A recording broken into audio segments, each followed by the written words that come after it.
electric yard doing that thing. Okay, now I can actually hear that. I wasn't able to hear clips or anything else earlier. Got this all set up. All right, got a few minutes. I do have class, so there's that. But yeah, I'm going to take a peek at this. Threw it in the thumbnail. I just don't want to record it and upload it, so no edits.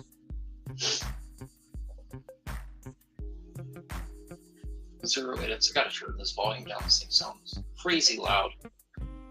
Feeding the ducks. All right, so mid 2000s, WildStorm Fine Arts. They were spending a lot of time, I feel like, over in Europe, France, Italy, doing their studio tours over there. And,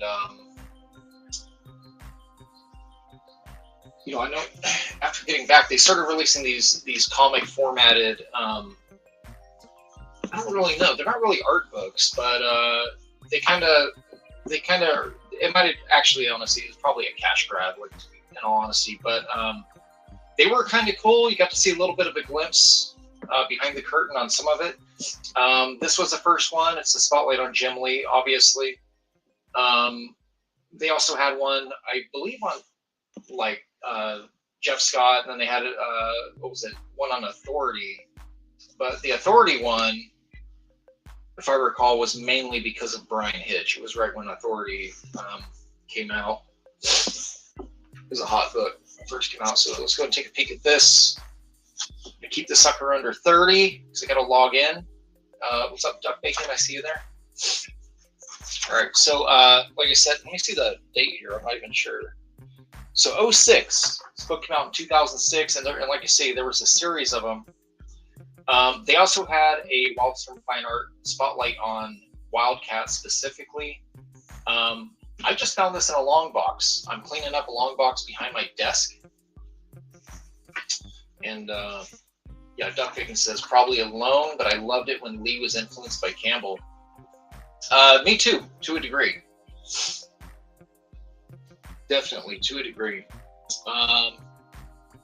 This is kind of unnecessary. This is only it's like a 40-some odd page book. Yeah, we're okay. This is art for inspiration. We're skipping all the dialogue. We're here for the art. Okay, so we get to see pretty cool representation of a logo-less version of the Wildcats #1 logo here. The lighting was a little bit better in this office. I do wish I need to figure out how to work with my OBS a little better. A little bit better. Deathblow 0. I do remember this cover. This one was always kind of weird to me. It never really sat right because anytime you hear Jim Lee, Deathblow, it's synonymous with that Frank Miller style. And right here, he went back to just a darker version, heavier black, dropping the heavy blacks back here, kind of in that Miller-esque sort of style. But then, like, everything in the foreground, it just feels a little generic, I want to be quite honest. Layout, really good. I really love this layout. Someday I will completely swipe that pose. Let's see, we got the, yeah, this was the Wildcats 4. What's funny about this cover here is that this is an homage to the famous X-Men relaunch. What's up, Awesome One? How are you?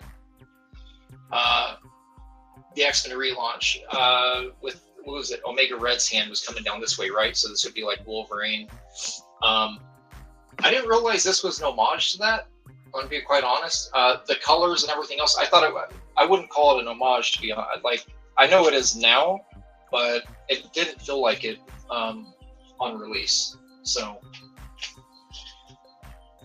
yeah, someone says that Wildcat cover sold me on buying Image Comics. Good. This is pretty cool. Again, this is the Deathblow I think of. I do wish Jim Lee went back to this and like revisited this style. He seems to be really fond of inking himself a lot again these days, so that would be really cool to see. This one here is kind of odd. I don't know why the edit. Okay, so like the original version I've seen of this was a promotional poster in shops, and I remember this. It was on the glass window getting faded every morning. The sunrise would hit the shop storefront and fade all their posters in their window completely faded. They were just yellowed, barely recognizable. Deathblow, I think on the original he tagged like the image logo or something back here. And the reason the hand looks kind of silly right here, if you notice. Okay, so here he's holding a grenade, right? On the original, he's actually holding a spray can upside down. That's why his fingers are positioned like this. So I don't really understand. I don't understand the edit. I feel like it was unnecessary. Unless Jim was trying to get rid of the branding, which it may have been. You know, it may have been because of the DC thing. So maybe that might have been why. But this just looks weird to me. That hand, my eye immediately goes to here with that. What's up, Penguin? What's up, Jay Ryan? Jay hit 90 degrees here today. I love this. This cover is pretty fun. All of these Deathblow pieces are in the Deathblow hardcover that collected, which, you know, it only has a very small percentage of Jim Lee. Most of it's like Tim Sale. It's got some Red Blue stuff in it too. But I like it. I know it's like not a whole lot of work, but I still like it. This is an homage to Gen 13-1. This is one of Jim's covers right here. Now, this one's interesting. Faces, I don't know. So at Extreme, what happened was you had these image owners hiring these artists who became sort of like bigger than them, right? With Silvestri, you had Michael Turner. Michael Turner's, popularity blew up above and beyond what Mark was pulling in, right? With Jim Lee, it was Jay Scott. So Jeffrey, just bonkers, best-selling comic, for a very long time with Gen 13. And then Jim started incorporating a lot of the stuff that worked for Jeff into his own work. And some of it doesn't really age well. Like, it looked cool at the time, but some of the stuff he was doing with foreheads and stuff, that's a lot of stuff you would see Campbell doing on like grunge and things. And he got a little cartoony with the eyes. He kind of like abandoned that, the anatomical proportioning from like back in the day when he was doing finishes over the Carl Potts stuff and that on the Punisher. Jim inking himself. I hate this piece. I hate this piece so much. I don't even want to talk about that piece. This is cool. I do have a video I'll make it public at some point. I don't want too many Jim Lee videos in a row, but I got a lot of love for Jim. What's up, Pedro? I really like Jim's work a lot. But yeah, because going back, so you had these artists, and then, obviously at Extreme, it was, you got to see a crazy level up, even with Liefeld's own personal work when he hired Stephen Platt. It was almost like a competitive nature, right? Like hiring the competition and helping them help you get you great. But yeah, the Divine Right series, weirdly hated by a lot of fandom. I don't mind it. I got a buddy that has mad hate for Divine Right, and here's what I told him. I said, look, dude, I'd rather have Divine Right than a year and a half of no Jim Lee art coming out. You know what I'm saying? I'd rather have it than not. this was a cover to, they were doing these collected editions. It was like these mini 2 or 3 issues, something like that in it. What's up, Corey? Another piece. Hate it. Jim Lee inking himself. I'm not a big fan of Jim inking himself, unless it's like those stream videos. I feel like he kind of ups the ante, but when it's for print, I don't know. There was something about that early Jim stuff that just, he really needs Scott to lean into his work. Otherwise, it just doesn't look right to me, to my artistic eye, at least. This one's interesting. You can see a little bit of the process behind it. So Jim and my buddy Richard Friend inks the figure here, and then these back here are left in pencil, right? So you got all these characters back here left in pencil, and they do this thing where they do this watercolor treatment, right, over a copy of just the characters there, and then a full digital colors on what's his name, Max Faraday, was it Faraday? Full colors on him, and then it's just a photo bash. They get that, do some effects on it. It's pretty cool. I kind of like that effect. I mean, unfortunately, a lot of the work done in here is lost in translation to this. Like, this really blows a lot of it out because of this weirdness here. Very fruity color, but the cover looks nice. This was a cover to another collected edition book. Yeah, so there's that. Love this cover. I love this cover so much. The original Wildcats books, I do feel like Jim's art went up a few notches compared to, I don't know, there was something like X-Men, it would be like, I don't even know, issue like 4, 5, 6. I feel like he kind of peaked on X-Men, and then that's when he kind of started using the studio, right? Wildcats 1 and 2 were, man, you know, he's getting the handle of these characters, but like issues like this right here, Wildcats 8 is what it says up here. Man, he was hitting strides, and this is right before Chris Claremont came on, right? Like, brought in his Huntsman character. Oh, this piece. Wildcats 50 cover. I feel like this represents Jim possibly being burnt out. None of these designs really got any play in the book.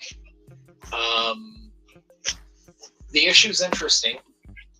It is in the Absolute Edition, and this piece is as well. This is Scott Williams inks, even though it feels like he's totally playing on that Alex Garner thing. So I think this right here is the worst example of Jim taking from J. Scott, because there's a lot of stuff going on here with just faces and a lot of the character poses and stuff that I feel like are super forced, and he's trying to be playful with it, but it's like you take J. Scott and you eliminate the Arthur Adams from it, and this is what you get, right? That's kind of what it feels like to me. So not a huge fan of this piece. Just not a huge fan. And a lot of stuff anatomically is just really off. Like, this arm is huge, this arm's skinny. I don't know what's going on with the costume here. This is actually a really cool costume that they should have played with Warblade. I think this looks really sick. It looks a little bit like a robotic flying squirrel or something.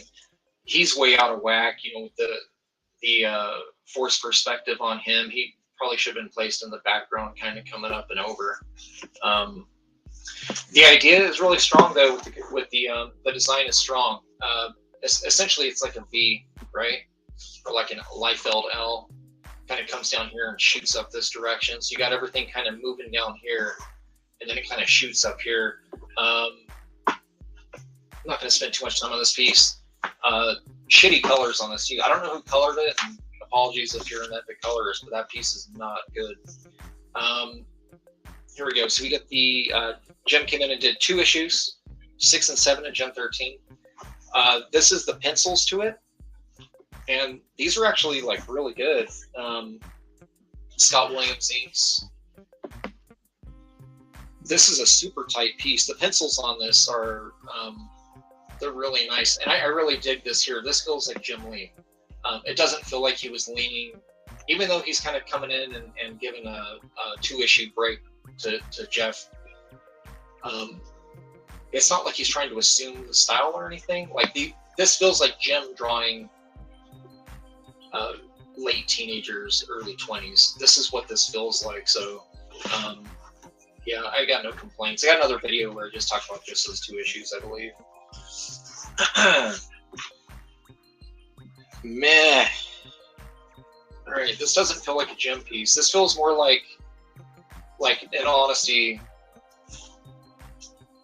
my buddy bought this. I did not. I ended up getting these swimsuit books in a collection, but my buddy was buying these when these were coming out, and I was like, dude, that's really weird. So Jim drew the front, Ryan Benjamin drew the back, because this right here screams Ryan Benjamin to me. If you ever seen the Union books coming out at the time, this looks like a Ryan Benjamin. Even the figure, this does not feel like Jim Lee, like any way, shape, or form. And what's up, Snuggy? I see Corey is here. But anyways, yeah, it's really weird. It's like 2 artists. This whole piece is Jim. He goes unnoticeable, right? Who's that? Dane? I think that's Dane. What works? Yeah, unnoticeable. This is kind of a cool moment going on here in the spine, right? Just, oh man, I don't know. Yeah, again, this is Jim. I believe he inked himself on this. Yeah. This here is super cool.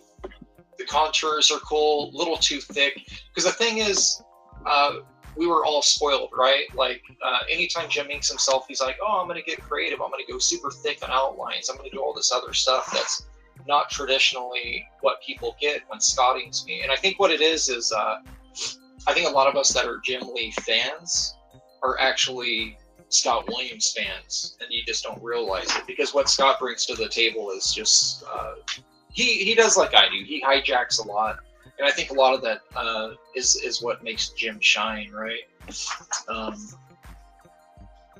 Yeah, again, epic piece. I did an homage to this. I did an homage to this stacked piece right here. This was a very cool cover. Troy Hubbs inks. This is probably the most dynamic that I've ever seen Troy Hubb inking anyone.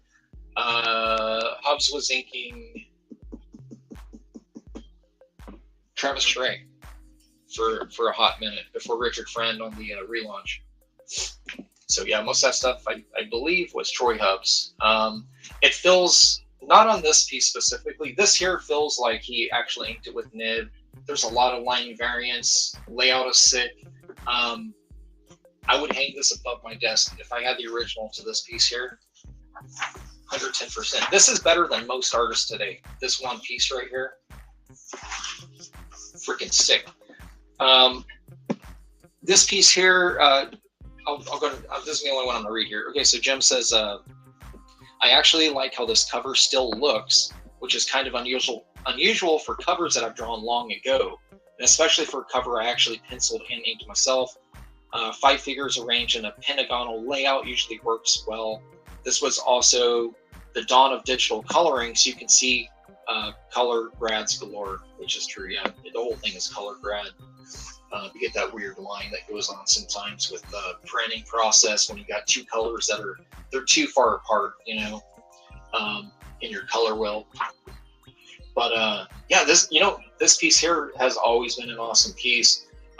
It's really weird though, because I feel like this should have just been used as an ad, and then possibly Jim's covers to like, what was it, like 2, 3, 4 of the original Storm 1 series. They're so much better than this, just because of pretty sure Williams inked those.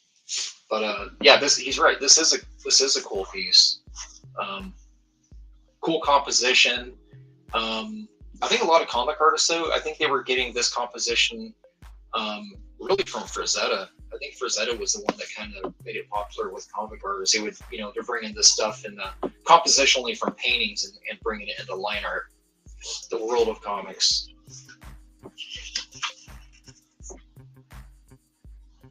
I feel like this shouldn't be in here. It's an okay piece. Yeah, and he even makes note that he was going for a little bit of a cartoony look with a lot of this era right here. So probably pre-Batman Hush. So most, just so you guys know, pre-Batman Hush, all right? That's why this stuff is like Hush. He did level up a bit again, and then obviously the Superman. But I got another video about that. Richard Bennett inks right here. You guys know I love Richard Bennett. I wish Richard Bennett still inked. One of Jim's best covers. Highly underrated cover. Coloring is not bad.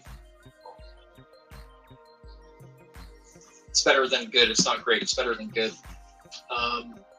That's another thing too. The Divine Right books, I feel like the coloring was pretty cool.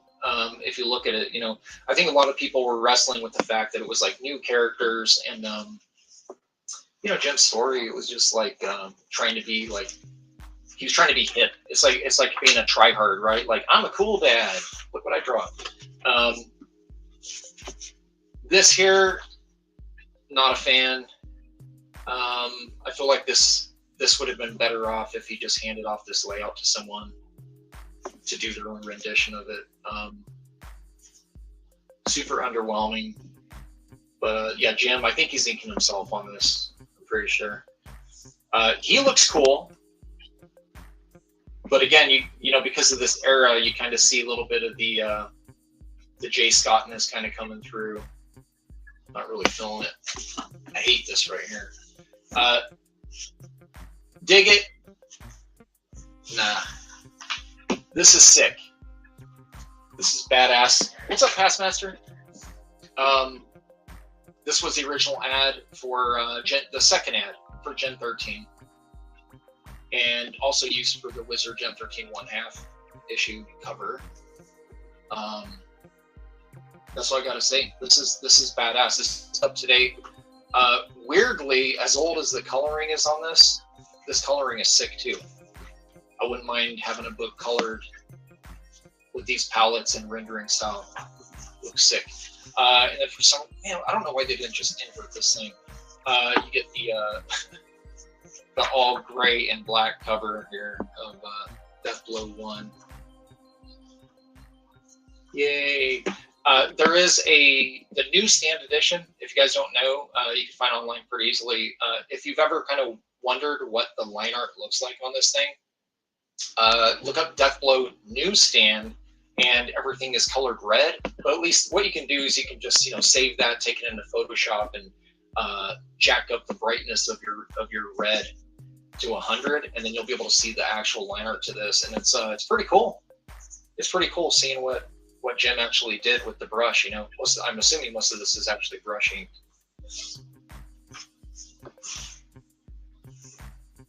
Back when Astro City was shaking it up.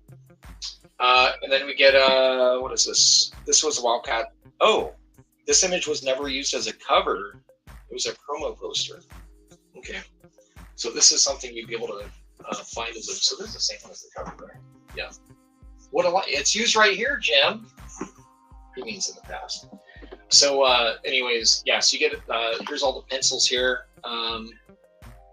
This is a fantastic piece. This is one that Scott Williams did ink it. Masterful inks. But man, Richard Bennett right there.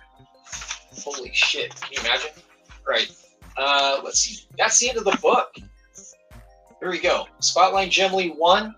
I'm out of here. I got to go log into class. I'll try to throw up another video for you guys. You guys can be mad. It's only 25 minutes. All right, everyone. I'll see you later.